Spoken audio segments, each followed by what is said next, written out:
పెద్దన్న కావాలన్న కోరిక, తమను మించిన ఆర్థిక వ్యవస్థ మరోటి ఉండొద్దన్న లాలస, తయారీ రంగంలో తామే లీడర్లమన్న ఓవర్ కాన్ఫిడెన్స్, తమను మించిన వారు ప్రపంచంలో మరొకరు లేరన్న లెక్కలేనితనం, వీటన్నింటి మూలంగా ప్రపంచానికి కాబోయే లీడర్లు తామేనని భావిస్తోంది చైనా.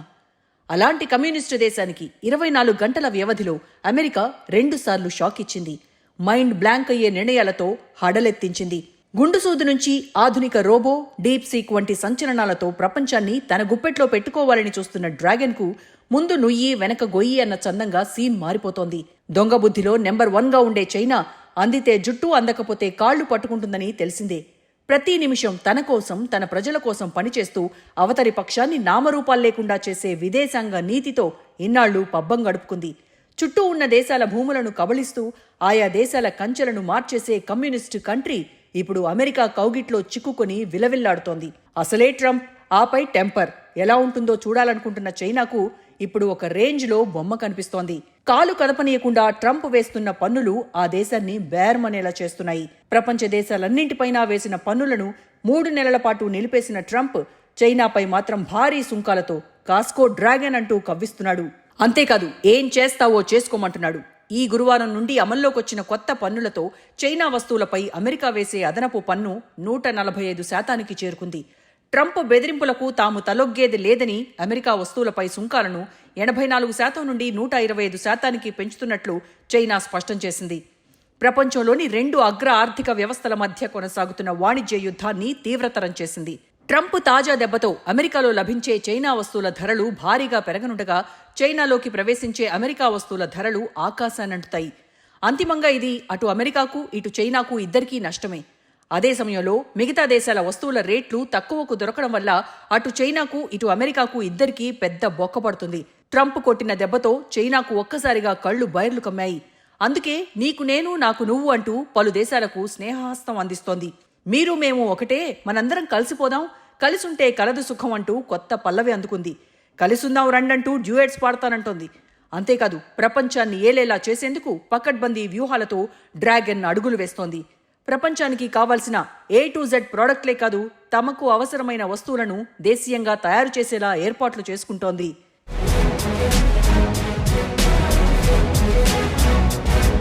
తాజాగా చైనా భారీగా ఫ్యాక్టరీలు నిర్మిస్తోంది. పలు దేశాలతో ఒప్పందాలు చేసుకునేందుకు ప్రయత్నిస్తోంది. అమెరికాను చిత్తు చేసేందుకు వ్యూహాలు రచిస్తోంది. భవిష్యత్ దిశగా కదులుతోంది.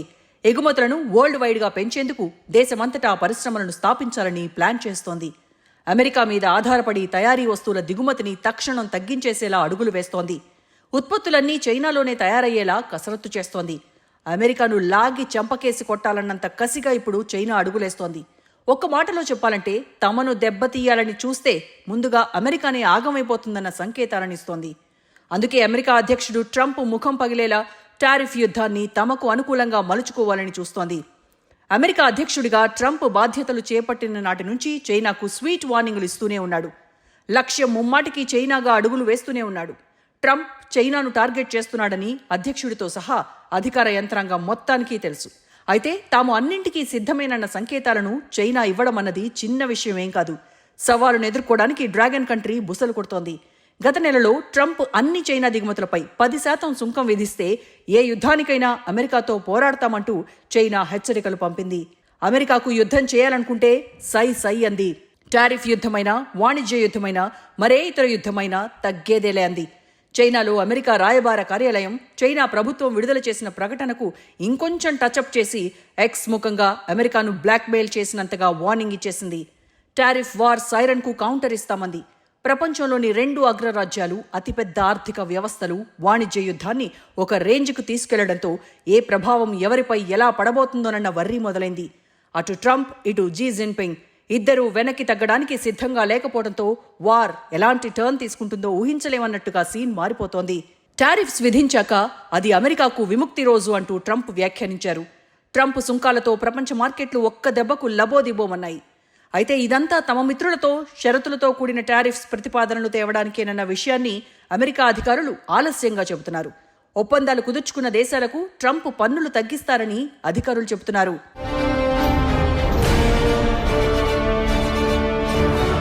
మొత్తం వ్యవహారాన్ని చైనాను బూచిగా చూపించేందుకు అమెరికా పథక రచన చేసినట్టుగా ఉంది. ప్రపంచ దేశాలను తాము బెదిరించడం లేదని, కేవలం చైనా ప్రపంచాన్ని భయపెడుతున్నట్టుగా ప్రొజెక్ట్ చేసి మేలు పొందాలని చూస్తోందన్న అభిప్రాయాన్ని అమెరికా వెల్లడిస్తోంది.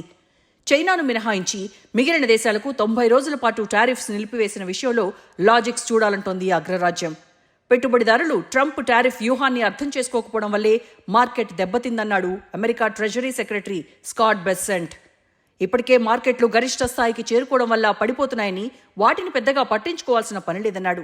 టారిఫ్స్ విషయంలో ట్రంప్ పలుమార్లు సూచనలు చేశారని, ఎవరిపై నేరుగా యుద్ధం ప్రకటించలేదని, కానీ చైనా మాత్రం అమెరికాను విలన్గా చూపిస్తోందన్నాడు. ఇలా అమెరికా తనను తాను సముదాయించుకున్నా వాస్తవం మరోలా ఉందన్నది ముమ్మాటికి నిజం. అసలే మాంద్యం ప్రపంచ దేశాలన్నీ లాక్కోలేక పీక్కోలేక అన్నట్టుగా ఉన్నటువంటి ప్రస్తుత తరుణంలో గందరగోళంగా ఉన్న సీన్ కనిపిస్తోంది. ఇప్పటికే ట్రంప్ నిర్ణయంతో అమెరికా ఆగమవుతోందని, టారిఫ్స్ విషయంలో తగ్గాల్సిందేనని మద్దతుదారుల నుంచి ట్రంప్కు ఒత్తిడి ఉంది.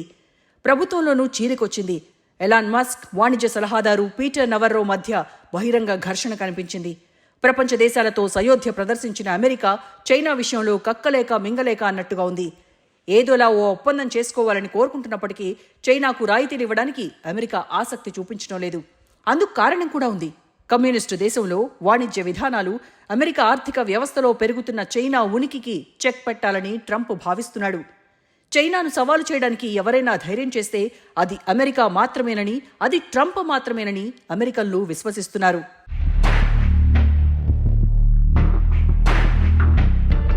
ట్రంప్ చైనాను ఎందుకు ప్రత్యేకంగా లక్ష్యంగా చేసుకున్నారన్నది $1 మిలియన్ ప్రశ్న. ట్రంప్ 40 ఏళ్లుగా సుంకాలను గట్టిగా సమర్థిస్తూ వచ్చాడు. అది నిజం కూడా. తన మొదటి టర్మ్లో కొంతమేర పన్నులను బాదాడు. అయితే అంత కఠినంగా నాడు వ్యవహరించలేదు. అమెరికాలో తయారీ రంగాన్ని పెంచాలని, పూర్వ వైభవం తీసుకురావాలని, చైనా లాగేసుకున్న అవకాశాలను అమెరికాలో పునఃస్థాపించాలని ఎన్నికల్లో ప్రజలకు ట్రంప్ వాగ్దానం చేశాడు. ట్రంప్ మద్దతుదారులు మాత్రమే కాకుండా చాలా మంది అమెరికన్లు ప్రపంచీకరణతో చైనా అకారణంగా లబ్ధి పొందిందని నమ్ముతున్నారు. 2001లో వరల్డ్ ట్రేడ్ ఆర్గనైజేషన్ WTOలో చేరడానికి చైనాకు అమెరికా సాయం చేసింది. ఒక్క అవకాశం అంటూ చెప్తాం కదా, ఒక్క ఛాన్స్తో చైనా వెనక్కి తిరిగి చూడలేదు. కమ్యూనిస్టు వ్యవస్థను, భారీ మానవ వనరులను ఉపయోగించి ప్రపంచ కర్మాగారంగా చైనాను మార్చేసుకుంది. WTOలో చేరిన 8 ఏళ్లు అంటే 2000లో 7వ అతిపెద్ద ఎగుమతిదారుగా ఆవిర్భవించింది. ప్రపంచంలోనే అతిపెద్ద వస్తువుల ఎగుమతిదారైంది. గడిచిన 20 ఏళ్లలో చైనా ఆర్థిక వ్యవస్థ 12 రెట్లు పెరిగింది. విదేశీ మారక నిల్వలు 16 రెట్లు పెరిగి $2.3 ట్రిలియన్ల అమెరికా డాలర్లకు పెరిగాయి. ప్రపంచ తయారీలో చైనా వాటా 2000లో 6% మాత్రమే ఉండగా అది ఇప్పుడు 32%కి చేరుకుంది. చైనా ఉత్పత్తి ఇప్పుడు అమెరికా, జర్మనీ, జపాన్, దక్షిణ కొరియా, బ్రిటన్ మొత్తం తయారీ కంటే ఎక్కువ. కానీ చైనా లబ్ధికి కారణం ముమ్మాటికి అమెరికా, పారిశ్రామికంగా అభివృద్ధి చెందిన కొన్ని దేశాలేనని ట్రంప్, ఆయన మద్దతుదారులు కుండబద్దలు కొడుతున్నారు.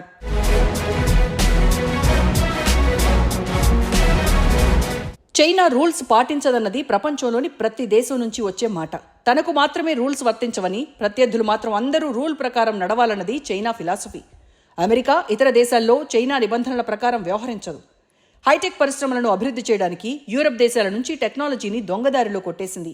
మిగతా దేశాలు ఉత్పత్తి చేసే వస్తువుల కంటే చైనా ఉత్పత్తులు తక్కువకు లభించేలా ప్రభుత్వం పరిశ్రమలకు రాయితీలిచ్చింది.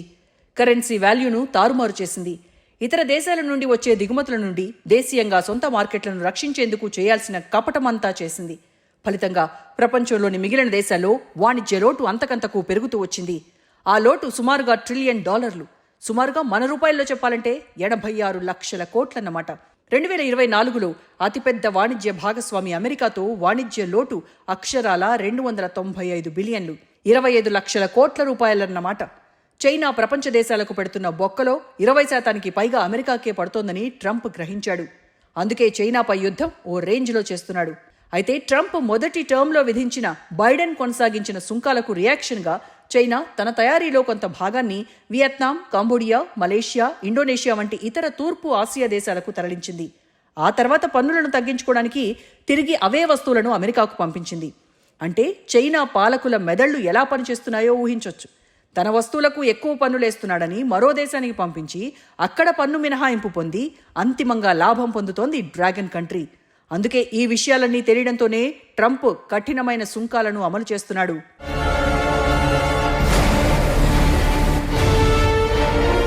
అయితే అమెరికాను ఎక్కువగా కలవరపెడుతున్న విషయం ఏంటంటే చైనా భవిష్యత్తు కోసం ఎలా సిద్ధమవుతోందన్న ఆందోళనే. కొత్త పారిశ్రామిక సామర్థ్యాలను చైనా ఇప్పటికిప్పుడు అభివృద్ధి చేస్తోంది. ఎగుమతులను పెంచడానికి కొత్త తయారీ యూనిట్లను తెరుస్తోంది. అమెరికాలోని తయారీ రంగానికి ముప్పును కలిగించాలనుకుంటోంది. చైనా నగర శివార్లలో కొత్త కర్మాగారాలు రాత్రింబవళ్లు పనిచేస్తున్నాయి. కరోనా వేళ గల్లీ గల్లీకి ఆసుపత్రుల నిర్మాణం ఎలా చేసిందో ఇప్పుడు పరిశ్రమలను నిర్మించాలని చూస్తోంది. ఇప్పటికే ఉన్న కర్మాగారాలను అధునాతన రోబోల ద్వారా పూర్తిగా ఆటోమేషన్ మోడ్లోకి తీసుకెళ్తోంది. చైనా ఏం చేస్తోందో అమెరికా మీడియా కోడై కూస్తోంది. ట్రంప్ పారా హుషార్ అంటూ హెచ్చరిస్తోంది. చైనా కంపెనీలు విదేశీ మార్కెట్లను స్వాధీనం చేసుకోవడానికి విదేశాల్లో కూడా కర్మాగారాలు ఏర్పాటు చేస్తున్నాయి. గత సంవత్సరం ఎలక్ట్రిక్ కార్ల తయారీలోకి విదేశీయులను అనుమతించాలని భారతదేశం నిర్ణయించిన తర్వాత చైనా ఆటో దిగ్గజం BYD $1 బిలియన్ పెట్టేందుకు సిద్ధమైంది. అయితే మోడీ సర్కార్ ఆ నిర్ణయాన్ని హోల్డ్ చేసింది. అయితే తర్వాత టెస్లా నుండి వచ్చిన ప్రతిపాదనకు గ్రీన్ సిగ్నల్ ఇచ్చింది. చైనాకు నో, కానీ అమెరికా, యూరప్ దేశాలను రారమ్మంటోంది. ఈ ఎగుమతి ఆధార పరిశ్రమలు ఆధునిక హైటెక్ ఉత్పత్తులకు కీలకమైన అరుదైన ఖనిజాల తవ్వకం, ప్రాసెసింగ్తో ముడిపడి ఉన్న విషయం తెలిసిందే. అలాంటి నిక్షేపాలలో చైనాలో 70% ఉండగా వాటిని ప్రాసెసింగ్ చేసే టెక్నాలజీని 90% చైనా నియంత్రిస్తోంది. ఇక్కడే చైనాతో అమెరికాకు ఇబ్బంది కలుగుతోంది. ఈ ఫీల్డ్లో చైనాపై అమెరికా తప్పక ఆధారపడాల్సి వస్తోంది.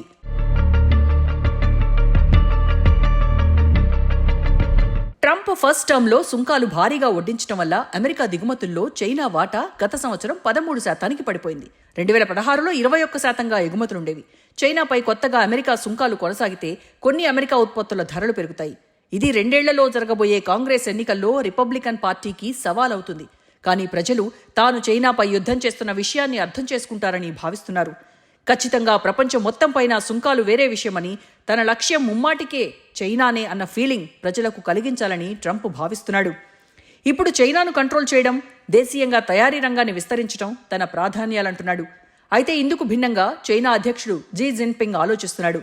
చైనా అధ్యక్షుడు జీ ఎన్నికలను ఫేస్ చేయాల్సిన పనిలేదు, కానీ ఎగుమతి ఆదాయంపై ఆధారపడిన తన ఆర్థిక వ్యవస్థ దెబ్బతినకుండా చూసుకోవాలనుకుంటున్నాడు.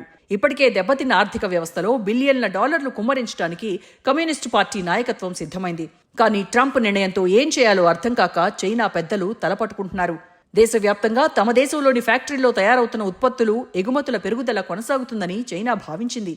ప్రపంచ మార్కెట్ను కోల్పోతే దాని ఉత్పత్తులకు ప్రత్యామ్నాయ కొనుగోలుదారులను తక్షణం కనుక్కోవడం కష్టం. 2021లో రియల్ ఎస్టేట్ మార్కెట్ పతనం నుండి చైనా ఆర్థిక వ్యవస్థ ఇంకా కోలుకోలేదు. రియల్ రంగం దెబ్బతినడంతో చైనాలో చాలా మంది పేదోళ్లుగా మారిపోయారు. మార్కెట్ దెబ్బతినడంతో తమ దేశంలో చేసిన ఉత్పత్తులను ప్రజలు కొనలేరు.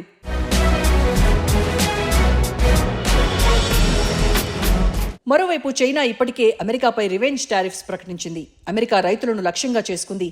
కీలక ఖనిజాల ఎగుమతులపై ఆంక్షలు విధించింది. బీజింగ్ WTOలో అమెరికాపై ఫిర్యాదు చేసింది. కానీ అది పనిచేస్తే కదా ఆ ప్రభావం అమెరికాపై పడేది. ఆంక్షలను ట్రంప్ లైట్ తీసుకున్నాడు. అయినప్పటికీ అధ్యక్షుడు జీ నిజంగా అమెరికాను దెబ్బకొట్టేందుకు ఆప్షన్స్ వెతుక్కుంటున్నాడు. జపాన్ తర్వాత అమెరికాకు ఎక్కువగా అప్పులిచ్చింది చైనానే. సెక్యూరిటీ రూపంలో బోల్డ్ అంత చైనా పెట్టుబడులు అమెరికాలో ఉన్నాయి. వాటన్నింటినీ అమ్మేస్తే అమెరికాకు చుక్కలు కనిపిస్తాయి. ఇదే విషయం అమెరికా స్టాక్ మార్కెట్లలో గత వారం వినిపించింది. చైనా ఏదో చేస్తోంది, అందుకే అమెరికా ప్రభుత్వ బాండ్ల విలువ తగ్గిపోయిందన్న ప్రచారం స్ప్రెడ్ అయింది. తీసుకునే వారికి భారీగా లాభాలు వచ్చాయన్న చర్చ మొదలైంది. చైనా అలాంటి చర్య తీసుకుంటే అమెరికా అప్పుల బాధ పెరుగుతుంది. చైనా తన వద్ద ఉన్న డాలర్లను ఎక్కువ భాగాన్ని అమ్మాలని కూడా చూడొచ్చు. ఆ మొత్తం విలువ $3 ట్రిలియన్ల. సుమారుగా మన రూపాయల్లో చెప్పాలంటే 250 లక్షలకు పైగా కోట్ల రూపాయలన్నమాట. కానీ అది జరిగే అవకాశం లేదు. ఎందుకంటే అమెరికా ఫెడరల్ రిజర్వ్ ఆర్థిక వ్యవస్థను రక్షించడానికి వెంటనే జోక్యం చేసుకుంటుంది. ట్రంప్ చైనాపై భారీ ప్రతీకార చర్య తీసుకుంటాడని ఆ దేశానికి తెలుసు. బైడెన్, రష్యా పుతిన్లను ఒంటరి చేసినట్టుగానే చైనా అధ్యక్షుడు జీ జిన్పింగ్ను ట్రంప్ ఒంటరి చేయగలడు. స్విఫ్ట్ బ్యాంకింగ్ వ్యవస్థ నుండి చైనాను బహిష్కరించొచ్చు. ఇది చైనాకు కర్రుగాల్చి వాతపెట్టినట్టే. అదే సమయంలో అమెరికాకు అమ్మాల్సిన వస్తువులను యూరప్ దేశాలకు అమ్మొచ్చని చైనా ఆశిస్తోంది. అది జరగకుండా ఆయా దేశాలు ప్రయత్నిస్తూనే ఉన్నాయి. చైనాను దెబ్బకొట్టే క్రతువులో అందరూ ట్రంప్కు సహకరించనూవచ్చు.